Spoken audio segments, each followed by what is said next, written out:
Hello friends, Prasoon की pocket के साथ बने रहिएगा। एक और नया इन्वेस्टमेंट ऑप्शन लाई हूँ। म्यूचुअल फंड का मैंने बनाया, एसआईपी का बनाया, इन्वेस्टमेंट की सीरीज भी पैरेलली और जो ऑप्शंस आपके पास रहेंगे मैं आपको इसमें डालती रहूंगी। आजकल लोग थोड़े अवेयर हो गए हैं, वो इन्वेस्टमेंट के ऑप्शंस ढूंढते रहते हैं। पहले पीपीएफ, एफडी या जमीन प्रॉपर्टी में लोग इन्वेस्ट करते थे, अब वो ढूंढ रहे हैं कि कुछ तो मिले। आज शेयर ट्रेड करना आ गया है, लिस्टेड शेयर में सब लोग इन्वेस्ट करने लगे हैं, उनमें म्यूचुअल फंड, एसआईपी और एसडब्ल्यूपी और ऑप्शन आ गए। नया ऑप्शन जो मार्केट में खुल रहा है, जो अभी इतना कवरेज नहीं है, वो है अनलिस्टेड शेयर्स का। छोटी सी कहानी आपने सुनी होगी, आलिया भट्ट ने नायका में 200 रुपए में इन्वेस्ट किया था। नायका की लिस्टिंग हुई, अच्छा खासा खुला, अब वो 1000, 1200, 1500 पे अगर निकल गई, एग्जिट कर गई, तो वो तो अपना प्रॉफिट अर्न कर चुकी है ना। तो 200 रुपए की चीज 1200 की काफी हो जाती है। 20,000 में 1000 बढ़ना is not that much big deal, 200 में 1000 बढ़ना इज अ बिग डील। तो ये क्या है? Unlisted shares. जो लिमिटेड कंपनी होती हैं, वो जब ब्रांड नेम बन जाती हैं तो वो लिस्टिंग की जगह ऑलरेडी अप्रोच करने लगती हैं, अपने लिए फंड इकट्ठे करने लगती हैं, और उनको बोलते हैं हम अनलिस्टेड शेयर्स। अनलिस्टेड शेयर्स में भी ऑप्शंस आ रहे हैं, कैसे करना है? सबसे बड़ी बात, इसमें फ्रॉड बहुत है, बिवेयर ऑफ द थिंग्स कि आपको क्या करना है। पहली बात, इनमें हाई रिस्क है। दूसरी बात, ट्रांसपेरेंसी नहीं है, क्योंकि शेयर मार्केट में तो ट्रांसपेरेंसी रहती है। दूसरा, जब आप परचेज कर लेते हो, जब आप बेचने जाते हो, तो कहाँ सेल करना है वो नहीं पता होता है। थिंग वैल्यूएशन सही हुई है या नहीं हुई है। मैं कह रही हूँ मेरी 1000 करोड़ की कंपनी है, इसमें आप इतने का शेयर खरीद सकते हो, क्या वो 1000 करोड़ का वैल्यूएशन ठीक है? दूसरा, इसमें किससे लेना है उससे मैटर करता है कि आप फ्रॉड में फंस सकते हो या नहीं, बहुत ज्यादा। तो हाँ, मैंने बिवेयर वाली चीज लोग वीडियो के लास्ट में बताते हैं, पहले क्यों बताई है? डराना बेटर है। आप इन्वेस्ट नहीं करोगे, चल जाएगा। इन्वेस्ट करके नुकसान उठाओगे, नहीं चलेगा। डिस्क्लेमर, ये सिर्फ नॉलेज के लिए है। मैं खुद अनलिस्टेड शेयर की कोई एजेंट नहीं हूं, और मैं आपको खुद भी यही बोल रही हूं कि नॉलेज लेने के बाद ही काम करें। सेबी एक एग्जाम लेता है, उसे क्लियर करने के बाद डिस्ट्रीब्यूटर्स बनते हैं, wealth manager, investment banker, brokers. उन लोगों से आपको कोऑर्डिनेट करना है।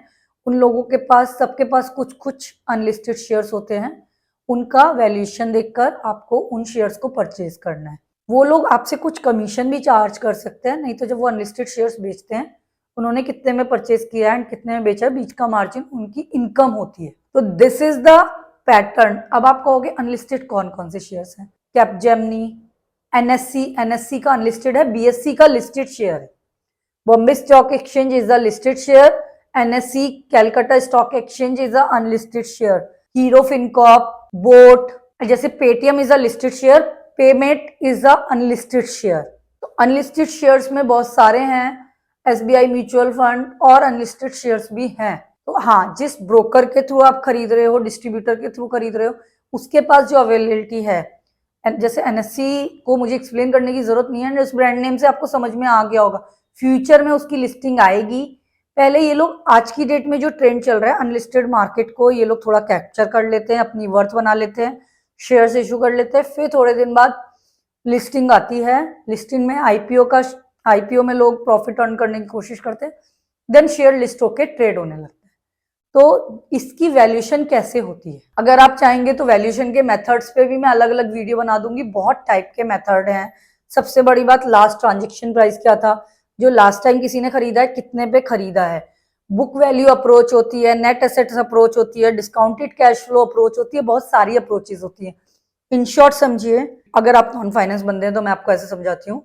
आपने एक घर लिया जिसपे 20 लाख का लोन लिया एंड घर की वर्थ थी 70 लाख। तो 70 लाख में से अगर मैं बेचने जाऊंगी तो 20 लाख सबसे पहले बैंक ले जाएगा, मेरे पास बचेंगे 50 लाख रुपए, 50 लाख बच रहे हैं। तो that is my net asset value. तो अगर 1000 शेयर उसके अगेंस्ट मैंने इश्यू किए हुए हैं, तो एक शेयर की वैल्यू कितनी हो गई? सिंपल डिवाइडेशन का खेल है। और बुक वैल्यू अप्रोच में उसको, वो घर 70 लाख का मैंने लिया था बट आज 90 लाख का है, तो बुक में 70 लाख लिखा था, तो बुक के हिसाब से 70 minus 20 is equal to 50। And market value approach के हिसाब से 90 माइनस 20 इज इक्वल टू 70। तो इस तरीके की अप्रोचेज होती हैं। कई बार इनका एवरेज आउट करके वैल्यूएशन निकाला जाता है। पूरा एक टीम लगता है वैल्यूएशन के लिए। तो वैल्यूएशन की टीम भी फ्रॉड के लिए, जो बिवेयर में मैंने बोला था वैल्यूएशन मैटर्स, तो वैल्यूएशन टीम कितना फ्रीली वर्क कर रही है वो मैटर कर जाता है। हाँ, दिस इज लीगल थिंग, आपको वैलिड मिलेगा, इनकम टैक्स में आप रिटर्न भर सकते हो, short term long term capital gain हो सकता है, सिर्फ ब्रोकर या डिस्ट्रीब्यूटर के थ्रू ही खरीद सकते हो।